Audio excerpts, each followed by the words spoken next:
Presenting the Ottoman Empire. The everlasting eternal state. The Roman Empire was falling, and by the end of 11th century, the Ottoman dynasty began to gain power. After years of Byzantine-Ottoman wars, we were able to conquer the land that in the future became the Ottoman Empire. In 1453, our mighty Sultan Mehmed II the Conqueror, with his 100,000 powerful troops, conquered the great city of Constantinople. It took 7 weeks to enter Constantinople, but finally, our glorious army overcame the defending forces of the enemy. As Mehmed II promised, his loyal soldiers were rewarded with all the wealth in the city. Stability and expansion of the Ottoman Empire made us one of the most powerful empires of the world, and we entered the Golden Age. Bayezid II expanded the empire into the Balkans and made outposts along the Black Sea. With his powerful military, he also put down the revolt in Anatolia. He then turned the Ottoman fleet into the major power. The navy was greatly expanded, and the Eastern Byzantine influences were put together to make an effective fleet.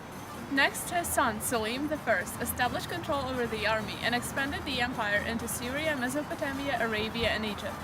Also, he established control over the trade lines heading east and west. Since the Ottoman Empire was gaining more and more power, it became threatening to the Europeans, which encouraged them to look elsewhere for trade, and partially led to the discovery of the Americas. Due to the successful conquest, the empire gained wealth and was able to provide for its citizens who had great opportunities to become rich. Also, great architectural and artistic projects that were made in that time period showed the wealth and power of the Ottoman Empire.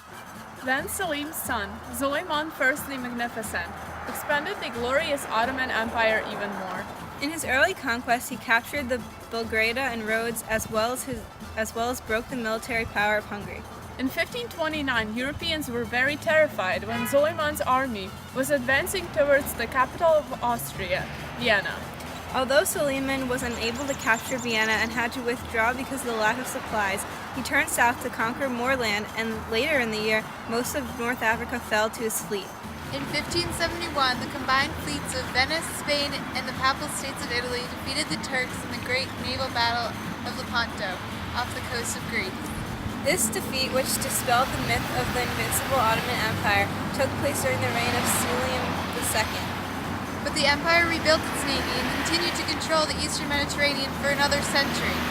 Although our central government was becoming weaker, we were able to reach the territorial peak in 1571 when we conquered Caucasus and Azerbaijan during the reign of Murad III. The long Ottoman decline reflects the great strength of the institutions on which the empire was built. We may have been getting weaker, but our foundation is so strong that we have no doubt that we will be powerful again. We still control the trade in the Mediterranean Sea, and we are putting in new reforms that will strengthen our political structure. Already, we have been around for almost 500 years, a reign which no other empire has matched.